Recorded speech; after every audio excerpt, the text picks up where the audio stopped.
What's going on, everyone? So the Lakers took a tough loss against the New York Knicks, a game that we really needed to win, that really would have just brought just this huge spark to Lakers Nation, would have put us at 500 for the first time since last year when we were 24-24.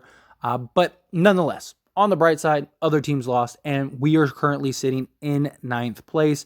We are half a game out of eighth, right behind the Dallas Mavericks, and a game and a half out of the Minnesota Timberwolves, and 2.5 out of sixth with the Clippers and the Warriors, which would be fifth. So we're still right in the mix, right? Still enough time to catch some of these teams. The Warriors have like 8 road games left still, so they're really struggling on the road. They're probably going to lose a bunch of games still, you would imagine, just based on how the season's gone. And even with Steph Curry, they're still losing games on the road. Clippers, they seem to kind of be picking it up, but we'll see if they can sustain that.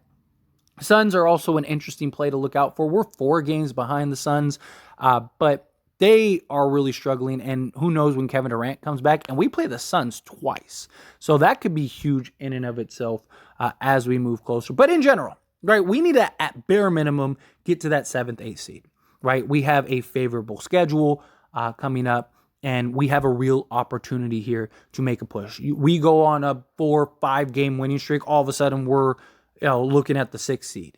And it's just, you could really change overnight. Like, you see the standings are every single day, the standings are changing, right? One game could take you from 6th to 10th, right? So Lakers, do your job, keep winning. But we have arguably one of, if not the most important games ahead, given all the implications, right? So we play the Pelicans today.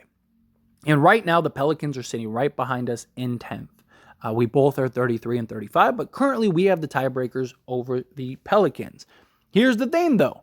If the Lakers end up losing this game, now the Pelicans would have the tiebreaker. And not only that, but if we finish with the same record, then what ends up happening is they could keep our draft pick, right? So let's say we finish in 10th and they finish in 9th. They get to keep our pick. So depending on where the Lakers pick lands, they could say, hey, you got whatever. You got the 7th pick and we have the 11th, right? Couple people jump or whatever, right? Okay, well, we're going to take the 7th pick and we'll give you the 11th. And that could be the difference between, a trade value, right? In the offseason, let's say we can make some trade to get some other pieces to add to the core of this team. That could be a future player that we, draft. Lakers have done a very good job in the draft over the last several years. And now you go get a piece that can come and maybe you could grow and develop and be a part of this organization for the long haul, to add to like a Max Christie, stuff like that. Those are very valuable. Those are very important. And the Pelicans, they're not a tanking team. Like the Thunder and the Jazz, yeah, if they win games, cool. But it's not the end of the world if they lose, right? Or at least for the organization, right? Organizations like, if you're the Jazz, you're like, hey, if you lose, cool, no big deal, right? Take the L. Let's go get a better draft pick. Same thing with the Thunder. Like the Thunder and the Jazz, they know they're not winning championships this year. They want to rebuild. They want to retool. I mean, even the Thunder made some moves, like Mike Muscala. He was great for them. It was like, yeah, let's unload him, and just kind of, maybe we lose a couple games that we wouldn't have, that we would have won, right?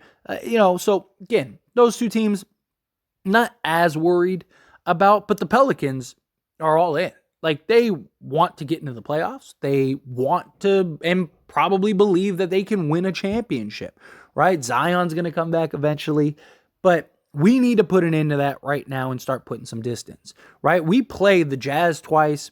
We play the Thunder still once, play the Pelicans right now, play the Timberwolves and the Mavericks. Those games, we have to win, right? We got 6 games against those, 5 teams, right? We need to win both against the Jazz, the Thunder game, the Mavericks game, that Timberwolves game, and then we have to win that Pelicans game. Because, again, not only do all of those games very likely have huge implications, because all of those games, if we win those games, Those give us a game, a full game on all of those teams. So where if we end up, 41-41, the difference could be, well, that game gave us the tiebreaker, or that game, gave us the 41st win, and, the Timberwolves only finished with 40 wins, something like that. This season is very likely going to boil down to tiebreakers and just seeding and all kinds of stuff. It's going to be crazy. This season is probably going to come down to the last couple games. Maybe a team like the Jazz, the last, 7 games or something like that. Maybe they just sit guys. Maybe they, Lauri Markkanen all of a sudden has like knee issue or something, and they decide to sit him for the rest of the season. Maybe the Thunder, all of a sudden SGA has, a wrist problem and sit him for 7 games. Maybe those 2 teams do something like that. But the Mavericks, the Timberwolves, and the Pelicans, I can say with pretty confidence, aren't going to do something like that. So we as the Lakers need to come out, and we need to come out with that aggression, with that passion. We cannot have a Knicks game, right? Jarred Vanderbilt, we need him to lock up Brandon Ingram like last time. Never going to stop Brandon Ingram. But just like last time, you can make things very difficult, very challenging. Jarred Vanderbilt played defense on Brandon Ingram better than I think I've seen anybody play defense on Brandon Ingram. Troy Brown, too. You got to give Troy Brown some credit. He did a really good job in the time that Jarred Vanderbilt got some rest. But that's going to be the matchup again. You're going to see Jarred Vanderbilt guarding Brandon Ingram. And we're going to have to do our darnest to keep him and slow him down, right? CJ McCollum, we're going to have to do our darndest to contain him and slow him down. All of these guys, we got to come out with that fire, with that fierceness. I expect a big game from Anthony Davis, right? Like Anthony Davis, he had the bad game in New York. Okay, fine. I know a lot of people consider the previous game against the Raptors as a bad game. That was not a bad game by Anthony Davis. Anthony Davis took 7 shots, and he didn't have to take more than that. Dominated on the defensive end, was getting on the glass. They were throwing everything in the kitchen sink at Anthony Davis. Anthony Davis made the right plays and played team basketball. That wasn't a bad game by Anthony Davis. The next game wasn't a great game by Anthony Davis. I expect him to show us and step up and give us a 30-12 game or something like that. I really do. I think Anthony Davis dominates this game. 1, he loves playing his old team. 2, they don't have anybody that could stop him or slow him down. And 3, he said, this one was on me. I'll be better. All right, let's see it. Right? We got arguably the most important game of the season here. We need to go win this game. Go get this W. Be the leader. Go be the guy we need you to be. Jarred Vanderbilt, he'll hold it down on defense. Malik Beasley, I'd really like to see him step up. Right? I'd really like to see him start knocking down shots. Schroeder, he should have a good game. He should be able to have his way with the guards on the Pelicans. D'Angelo Russell, I expect him to have another solid game. He's going to, in my opinion, I think he will have a solid game. You can see the confidence just, coming out of him. You could see the belief in that he wants to show the impact. He's also playing for a contract, so he's going to want to ball out, right? I'm expecting at least, 20-8 from D'Lo.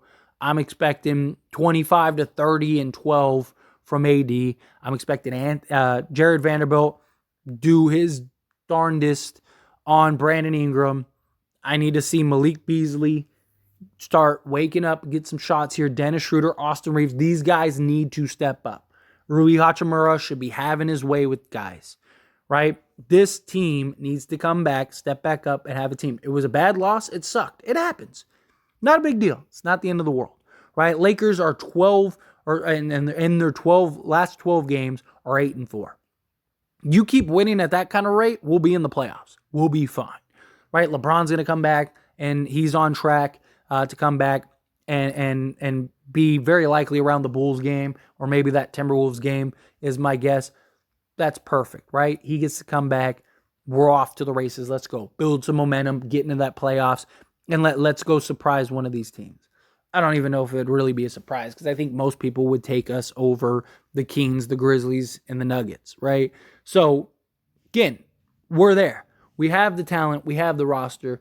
We have the star power. We have everything. D'Angelo Russell and Anthony Davis should outperform Brandon Ingram and CJ McCollum. They should. Anthony Davis should have a better game than Brandon Ingram should. And D'Angelo Russell, I expect to have a better game or at least comparable to CJ McCollum. Without a doubt. Right? And the difference is we have a guy in Jarred Vanderbilt and another guy in Troy Brown, because again, he was great, that can slow down and try to wear down Brandon Ingram and just make things difficult, right? The Pelicans don't really have that. They don't really have that for Anthony Davis. So we need to get out there and really dominate, control this game. Watch Trey Murphy, because that guy went off for what? He went off for like 40 points the other night. So I'm sure he's going to be riding a high. You got to control him. You got to keep things in order against this Pelicans team. Because again, they're going to be trying to win this game. They're going to be trying their best to try to walk out of there with a big dub. And we should be able to dominate this team. I think we are better even without LeBron James. I think we are better than the Pelicans. And I need Anthony Davis and I need Brandon Ingram to step up. But anyway, as always, is a discussion, so I pass the question on to you. Let me know your thoughts and opinions down in the comments below. What do you think? You think we get the win? Think we don't? Do you agree with me that this is arguably the most important game of the season? Do you think it is? Do you think it is not? However you feel, whatever your thoughts are, I'd love to hear it. So let me know down in the comments below.